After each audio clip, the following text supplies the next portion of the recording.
इन पर एक तस्वीर देख रहे हैं आप। इस तस्वीर में आपको दिख रहे हैं कुछ सुरक्षा कर्मी जो एक बुलेट प्रूफ पर्दे को बनाकर किसी को बचाने की कोशिश कर रहे हैं। इस पर्दे के पीछे कौन है तो आपको बता दें, इस पर्दे के पीछे हैं वेनेजुएला के राष्ट्रपति। कब का है ये मामला और क्यों इस मामले ने एक बहुत बड़ा बवाल खड़ा कर दिया है? क्या अमेरिका एक बार फिर से वेनेजुएला के ऊपर प्रतिबंध लगाएगा? और अगर ऐसा होता है तो फिर भारत आने वाले अगले महीने जो जहाज हैं उनका क्या होगा? और अमेरिका ऐसा क्यों करने जाएगा? चीन, इंडोनेशिया ये भी कुछ प्लान करके बैठे हैं, उनका भी क्या होगा? जियोपॉलिटिक्स में बहुत कुछ चल रहा है। हमेशा की तरह CIS न्यूज नेटवर्क के इस एपिसोड में जानने को आपको बहुत कुछ मिलेगा। आइए जानते हैं इन खबरों को विस्तार से। स्क्रीन पर एक मैप देख रहे हैं, ये मैप है दुनिया के सबसे शक्तिशाली देश माने जाने वाले अमेरिका का।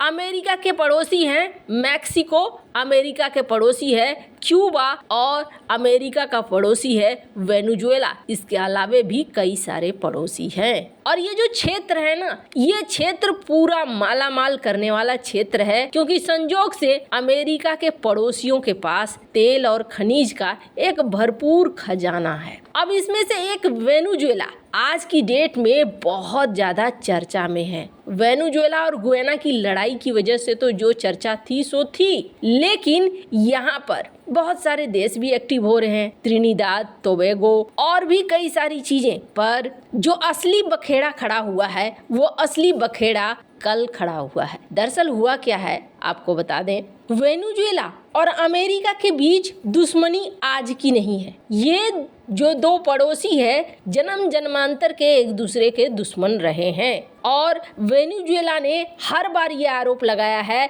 कि अमेरिका हमारे देश के अंदर उथल पुथल मचाने की कोशिश करता है। और आपको बता दें, इसी क्रम में कई बार अमेरिका के साथ वेनेजुएला के रिश्ते तब अच्छे मिले जब वेनेजुएला में अमेरिका के पसंद की सरकारें हुआ करती थी। जब जब अमेरिका के पसंद की सरकार वेनेजुएला में नहीं हुआ करती थी तब समस्याएं होती थी। निकोलस मादुरो से पहले एक और प्रेसिडेंट हुआ करते थे और वो थे चाव। स्क्रीन पर हिलेरी क्लिंटन के साथ जिसे हाथ मिलाते हुए देख रहे हैं आप, ये वही हैं। लेकिन आपको बता दें, इन्होंने अमेरिका की बातें न सुनते हुए सबसे पहले तो जो अमेरिकी कंपनियां घुस आई थी, एक्सॉन मोबिल और भी कई छोटी बड़ी कंपनियां, उनके ऊपर धीरे धीरे एक्शन लेना शुरू कर दिया और अपनी सरकारी कंपनी को आगे लाना शुरू कर दिया जो तेल के व्यापार को मेंटेन करे। और न सिर्फ इतना,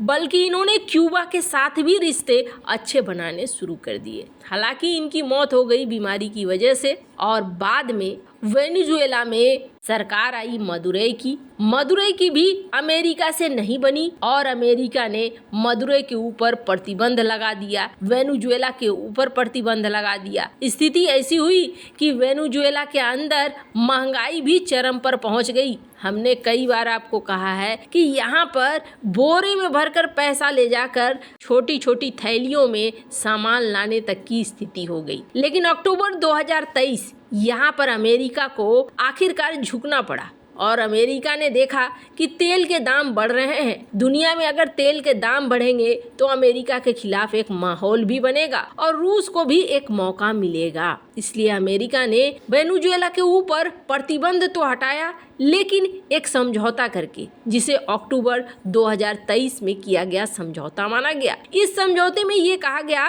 कि मादुरो एक फ्री इलेक्शन कराएंगे और इस इलेक्शन में किसी तरह की बदमाशी नहीं होगी, एक निष्पक्ष चुनाव होगा और फिर से राष्ट्रपति चुने जाएंगे। अब ये सब कुछ होता है, इसी बीच क्या होता है कि एक गिरफ्तारी वारंट निकाल दिया जाता है वेनेजुएला की तरफ से और इसमें करीब 32 से 33 लोगों को पकड़ा जाता है। और जो खुलासा होता है उस खुलासे में ये कहा जाता है कि अभी और भी लोगों को पकड़ा जाएगा और जिन लोगों को पकड़ा गया है उनमें कार्यकर्ता हैं, पत्रकार हैं, निर्वासित सैनिक हैं और भी कई सारे प्रमुख लोग हैं। और राष्ट्रपति मदुरै ने अपने टेलीविजन कार्यक्रम में कहा कि आतंकवाद, साजिश और देशद्रोह के लिए इन्हें अधिकतम सजा देनी चाहिए। मामला कब का है तो आपको बता दें, मामला है 2018 का, जब दूसरी बार मदुरै जीते थे और मदुरै के जीतने के बाद 2 ड्रोन से हमला करने की कोशिश हुई थी। तब ये सीन बना था,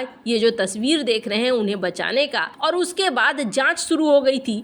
अब इस जांच में इन्होंने आरोप लगाया है कि यहाँ पर कथित तौर पर CIA और DE के समर्थन वाले विपक्ष का पूरा हाथ है। अब इस मामले में क्या होता है, अमेरिका भड़क जाता है। आपको बता दें, जहां एक तरफ अमेरिका ने भड़क कर क्या किया है वो भी बात आपको बताएंगे, पर अभी के हालात कैसे हैं वो देखिए। मुझे ऐसा लगता है जैसे वेनेजुएला को अभी कूटनीतिक तौर पर ये सारी चीजें निकालने की जरूरत नहीं थी। क्यों नहीं थी? स्क्रीन पर एक आर्टिकल देखिए। त्रिनिदाद ने जो तेल और गैस का समझौता किया था, अभी हाल फिलहाल में इन्होंने एक फैसला लिया और इन्होंने कहा कि अब हम वेनेजुएला से गैस खरीदेंगे और ये गैस पूरी दुनिया में बेचेंगे। मतलब एक सप्लाई चेन यहाँ पर बन रहा था। सिर्फ इतना ही नहीं, स्क्रीन पर एक आर्टिकल देखिए, चाइना और इंडोनेशिया ये भी सोच रहे हैं वेनेजुएला के तेल एक्सपोर्ट करेंगे,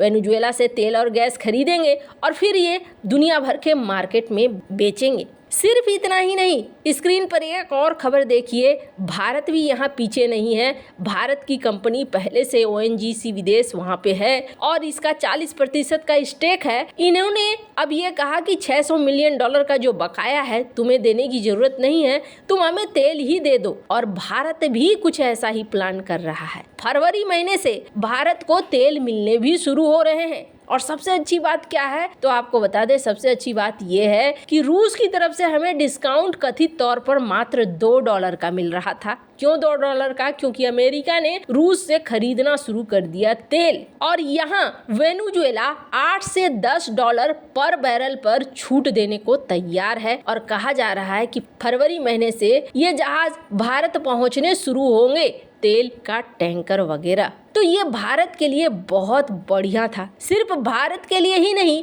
वेनेजुएला के लिए भी अच्छा था कि दुनिया भर के सप्लाई चेन से ये जुड़ रहा था। यहाँ पर अब खरीदारी एक बार फिर बढ़ जाती और वेनेजुएला का जो आर्थिक संकट था वो दूर हो जाता। लेकिन अब इस खुलासे के बाद स्क्रीन पर एक आर्टिकल देखिए, अमेरिकी डिपार्टमेंट ऑफ स्टेट की तरफ से 23 जनवरी को एक स्टेटमेंट छापा जाता है और स्टेटमेंट में क्या कहा जाता है कि जिस तरीके से डेमोक्रेटिक अपोजिशन और सिविल सोसाइटी के लोगों को पकड़ा जा रहा है ये गलत है। अक्टूबर 2023 में हमने जो एग्रीमेंट किया था उसको आप तोड़ने की कोशिश मत कीजिए। जो एग्रीमेंट है उस पर चलने की कोशिश कीजिए और जो 2024 का चुनाव है उसको ठीक से लाइन लेंथ कीजिए। मतलब यहाँ पर समझ में आ रहा है कि अब कभी भी वेनेजुएला के ऊपर भी गाज गिर सकता है। वैसे आपको क्या लगता है, क्या वेनेजुएला ने जिस टाइमिंग पर ये सारी चीज़ें उजागर की है क्या ये सही है?